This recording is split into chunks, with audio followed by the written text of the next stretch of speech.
Excited to learn more about your journey and of course some tips about learning languages. This is a big thing, a big challenge for expats when they move abroad to a country where they don't speak the language. Language is a big deal to actually Yeah. feel comfortable. And it can be hard. It can be nerve-wracking. Yeah, thank you so much. So I'm from the UK, and I think I started learning my first language when I was 4 years old. And yeah, now I have created my own business, Mega Language Coach, living the digital nomad life, as you said, loving traveling the world. Wow. All right. Well, how did you first move to Germany and start that whole journey abroad? So I took a gap year after my A levels in the UK before going to university, and I wanted to go abroad and work and get some life skills and get some experience.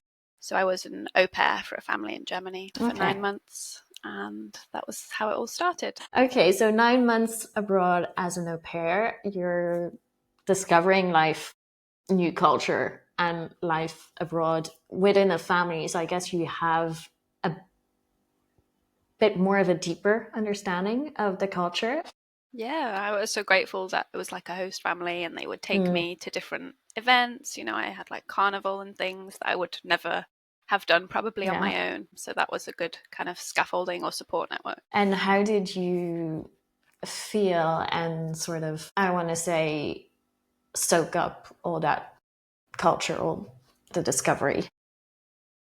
I'm not going to lie, it was hard because it was my first like proper time abroad. So I did have a lot of homesickness. I did kind of think, what am I doing? It was at that time in my life when everybody else I knew had gone straight to university. So I was definitely the odd one out. But as as I experienced it more and more, I realized the value of it. And Germany was really important politically at the time for Europe and centrally located. So I could see like how this would play out long term. And I thought that the culture and the understanding would be valuable.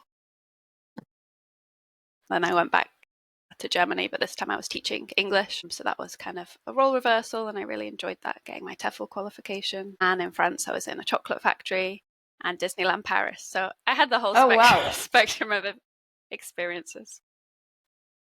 Okay. And did you feel, did you feel that cultural difference apart from the language that obviously they were learning? I went back during the pandemic. I was teaching business English, mainly to bankers. And then I did see a bit more of a cultural difference, this kind of mindset that because they're adults, that they have to have it all together. And that frustration, I don't think is unique to Germans, but that was mainly the difference.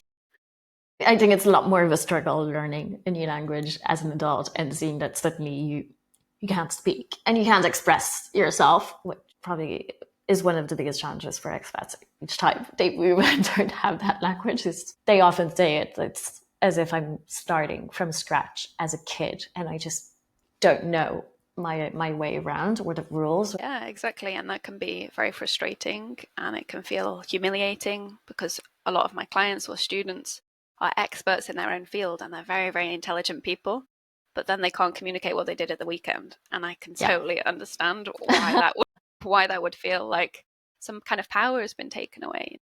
Yeah.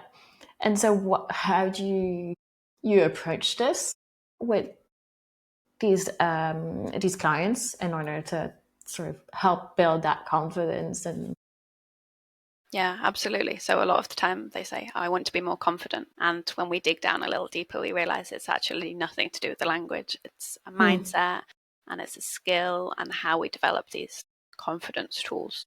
So we look at body language, we look at like limiting beliefs, we look at learned helplessness, lots of different tools, which then they can apply to different areas of their life.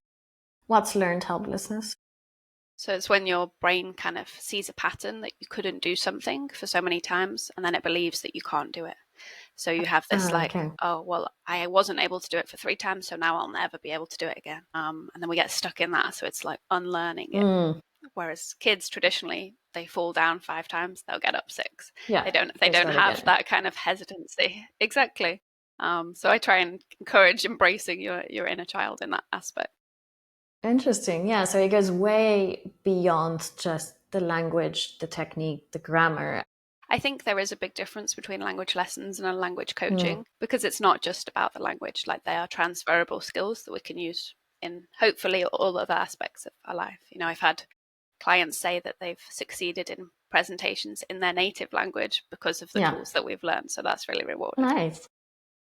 Okay. So we talked a little bit about you helping people work on that, the confidence piece, the limits, the helpless, and all the beliefs that we can have. Do you have any like practical tips on that confidence piece? And then maybe we'll talk about more practical tips in terms of learning a language. Yeah, I definitely encourage a growth mindset, especially when I work with a lot of adults. They think it's too late and they think that they can't do it. And I think if you find a goal that will guide you, you let that be the thread that leads you instead of the fear of making the mistakes. Okay. So the goal of maybe not becoming fluent, because that's unachievable and unrealistic. Sorry to burst the bubble, but maybe that you can order a coffee and do it all in the language. And then instead of the fear that you can't conjugate a verb in the conditional, you're not going to be worrying about that because you're going to worry about whether it's oat milk or almond milk, you know? And that goal is going to be fundamental into leading where you're taking your language and which journey it's going to take you in.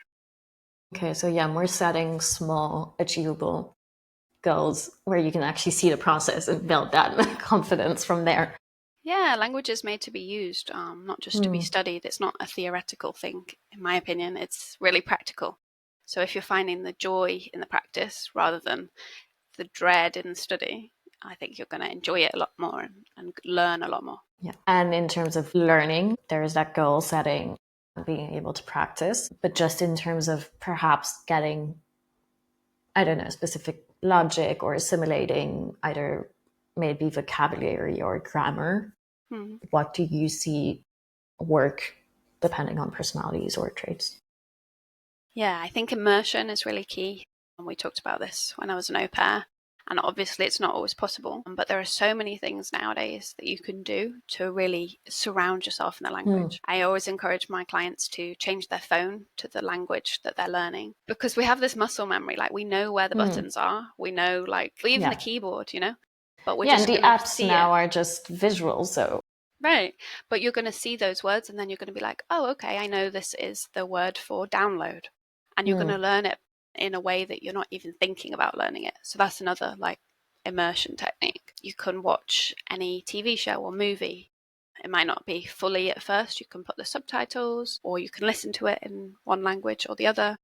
But you would be doing those activities anyway. I go to exercise classes and I do that in the local language. And normally you have a visual cue. You're watching somebody else do it. They're giving the instructions. Everybody's doing the same thing. So you're not going to feel completely lost, but it's just training your brain to hear the sounds of a language that might be completely foreign to you. Okay. And what about conversation classes or groups? I feel they're very helpful, but they can be dreading, I guess, when you haven't built that confidence in terms of really expressing yourself. Yeah, I think there's no right or wrong way, whatever works for you personally. Some people are more outgoing, they love meeting new people, and they love putting themselves in those situations. Some people wait until they feel ready. If you're looking for something more informal, I really recommend like language meetups or exchanges or tandem programs, which are normally like voluntary. And so the other person is there to learn your language and they're interested in your culture, where you're from. You have something to offer rather than you're just absorbing and trying to learn everything, that you're useful to each other and it's kind of a mutual benefit. Yeah, that for sure. It puts everyone a little bit as an equal also. And yeah, you're not the only one struggling. There's also you being helpful, which makes a big difference. All right. And you get to meet the local people as well. I think there's sometimes the risk of staying in this expat bubble of like you're learning with other people that are learning, which is great, but you're not actually integrating into the community as much. Absolutely. So I would advise doing that as soon as possible.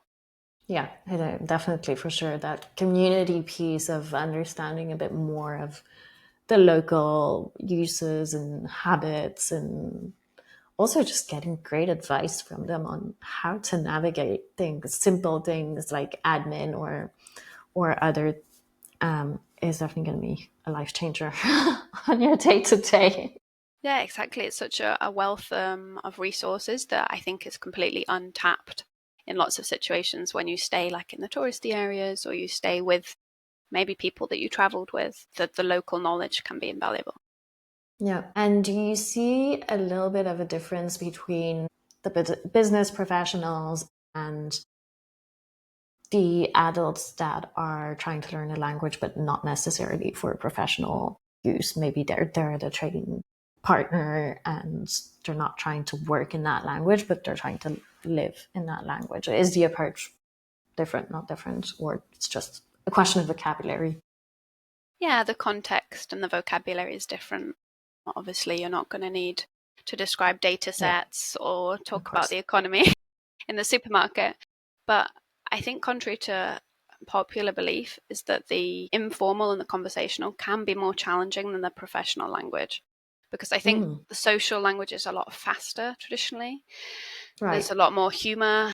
People are using slang. It's more like Yeah. casual and colloquial. Whereas in a business setting, you're probably not the only person that's not the native there. So Mm, people tend to speak slower, I've noticed, and they tend to be more understanding, use kind of vocabulary that's not basic but is available to more people. Whereas mm. if you go to a pub or a bar, people are not making that effort. That it's No, just they're like not speaking articulating naturally. either. Exactly. So it can be a little bit more challenging to pick up those conversational pieces. Yeah.